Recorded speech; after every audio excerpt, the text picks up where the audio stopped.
Hello दोस्तों, नमस्कार। Welcome to agri exam. आज के इस वीडियो में हम बात करेंगे सोइल साइंस के बारे में। सोइल साइंस का ये जो चैप्टर है, ये जो यूनिट है, वो है मृदा क्षरण एवं मृदा अपरदन। सोइल साइंस हमारे जो एजीटी का पेपर है उसमें 15 अंकों की पूछी जाएगी। चलिए देखते हैं। आज का हमारा जो टॉपिक है वो है मृदा क्षरण या मृदा अपरदन।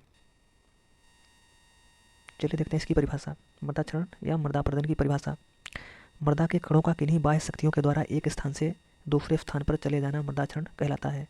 साधारण भाषा में इसे मिट्टी का कटाव भी कहते हैं। नेक्स्ट, मृदा क्षरण दो प्रकार का होता है। पहला है प्राकृतिक मृदा क्षरण, दूसरा है कृत्रिम मृदा क्षरण।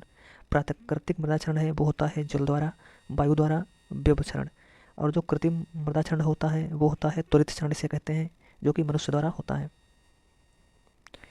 चलिए देखते हैं। जल द्वारा मृदा क्षरण ये आपका 5 प्रकार से होता है। पहला आपका है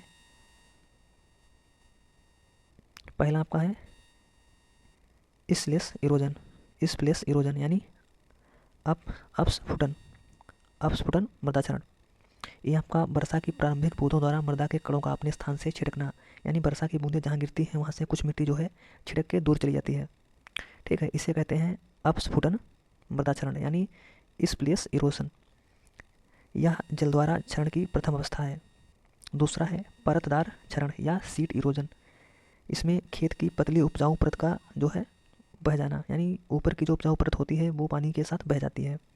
किसान द्वारा इसका जो है अनुमान लगाना मुश्किल होता है, इसलिए इसे अदृश्य क्षरण भी कहते हैं और इसे किसान की आत्महत्या भी कहते हैं।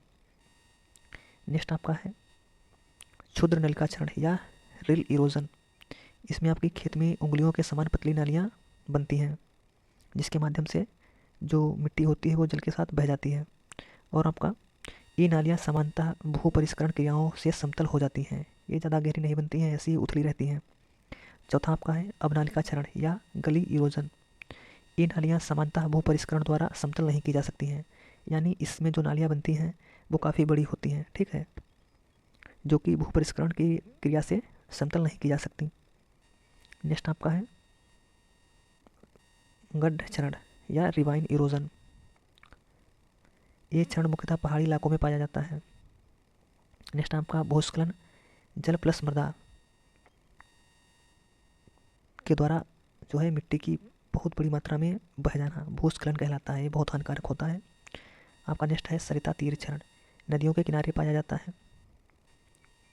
नेक्स्ट आपका है वायु क्षरण, यानी जो वायु द्वारा जो मृदा का क्षरण होता है उसमें इसका टाइप वन है निलंबन यानी सस्पेंशन। 0.1 मिली से कम आकार के कणों का वायु के द्वारा क्षरण, ठीक है। और दूसरा है इस अवस्था में मृदा के कण सैकड़ों किलोमीटर तक विस्थापित हो जाता है। दूसरा आपका है वायु द्वारा जो क्षरण है वो है उच्छलन यानी साल्टेशन। इसमें आपका 0.1 से 0.5 के आकार के कणों का वायु के द्वारा क्षरण उच्छलन कहलाता है। नेक्स्ट पॉइंट है कुल वायु क्षरण का 50 से 70% इसी अवस्था में होता है, यानी वायु द्वारा जो सोइल इरोजन होता है उसमें 50 से 70% जो है मृदा क्षरण उच्छालन द्वारा होता है।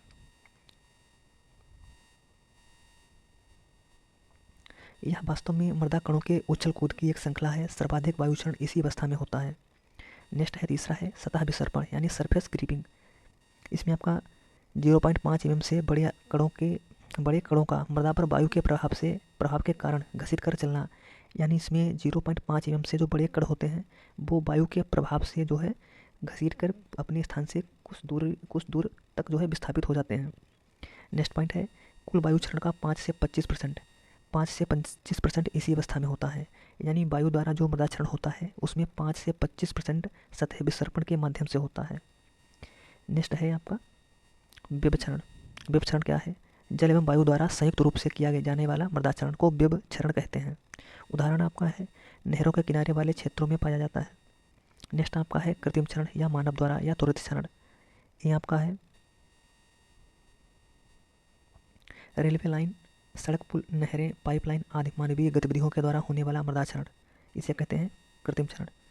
नेक्स्ट आपका है मृदा क्षरण को प्रभावित करने वाले कारक। पहला आपका हो जाएगा मृदा की किस्म, दूसरा है वर्षा की मात्रा और गति, अगर वर्षा अधिक गति से होगा, ठीक है, तो चरण ज़्यादा होगा। नेक्स्ट आपका है स्थलाकृति अवस्था अथवा ढलान कोण, यानी अधिक ढलान होगा तो जो मृदा चरण है वो अधिक होगा। नेक्स्ट आपका पॉइंट है मृदा में कार्बनिक पदार्थों की मात्रा।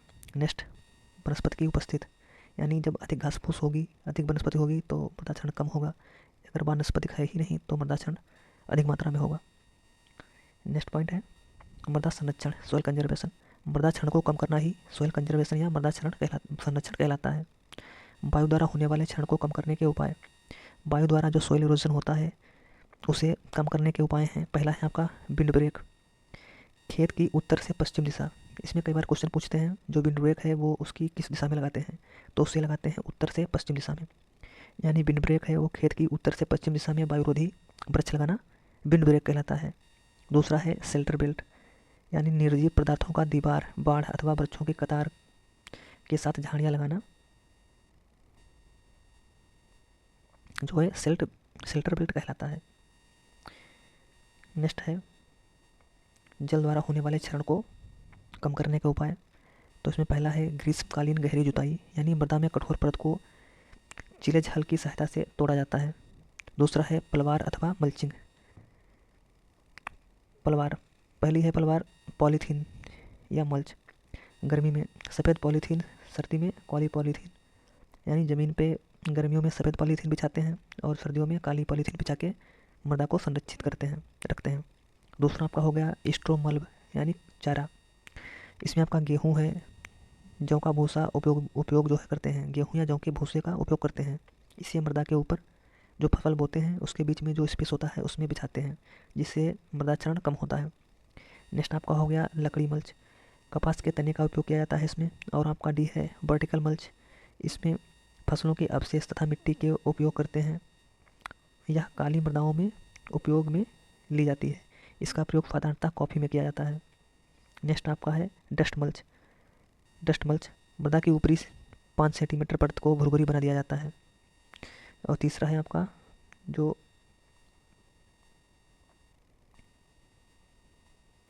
तीसरा है वो है कंटूर खेती। यह 6% तक ढलान वाले क्षेत्रों में अपनाई जाती है। चौथा आपका है बेंच टेरेसिंग 16 से 33% ढलान वाले क्षेत्रों में अपनाई जाती है। पाँचवीं आपकी है जिंक टेरिस, ये 2 से 10% ढलान वाले क्षेत्रों में अपनाई जाती है। छठा पॉइंट है पट्टीदार खेती। सातवां है ढलानों पर घास उगाना।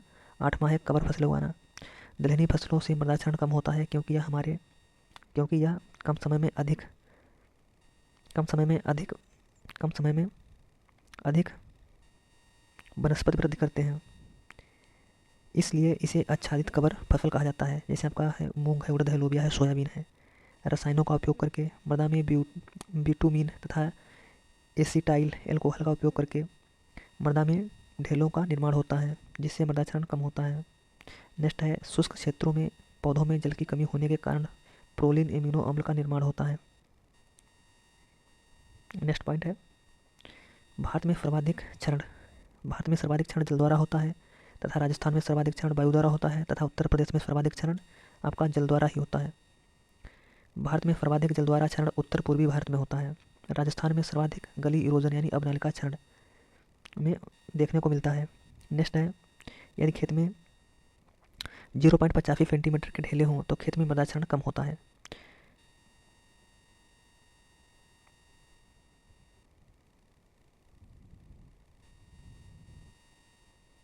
नेक्स्ट पॉइंट है मृदा की हानि 11 टन प्रति हेक्टेयर वर्ष से अधिक नहीं होना चाहिए। राजस्थान में खेजड़ी का वृक्ष उपयोग किया जाता है मृदा क्षरण को रोकने के लिए। ये आपके जो है मृदा क्षरण तथा मृदा अपरदन से रिलेटेड जो है कुछ बिंदु थे जो कि डिस्कस कर लिए गए हैं। अब हमारा जो सॉइल साइंस में दूसरा जो है हमारा जो टॉपिक रहेगा वो रहेगा हमारा पोषक तत्व। इसके बारे में हम दूसरे वीडियो में डिस्कस करेंगे। अगर वीडियो पसंद आई हो तो इसको लाइक करना। अगर चैनल पे आप नए हैं, अगर सब्सक्राइब नहीं किया है तो इसे सब्सक्राइब करें और आपको पसंद आई हो तो अपने फ्रेंडों के साथ शेयर करें। धन्यवाद।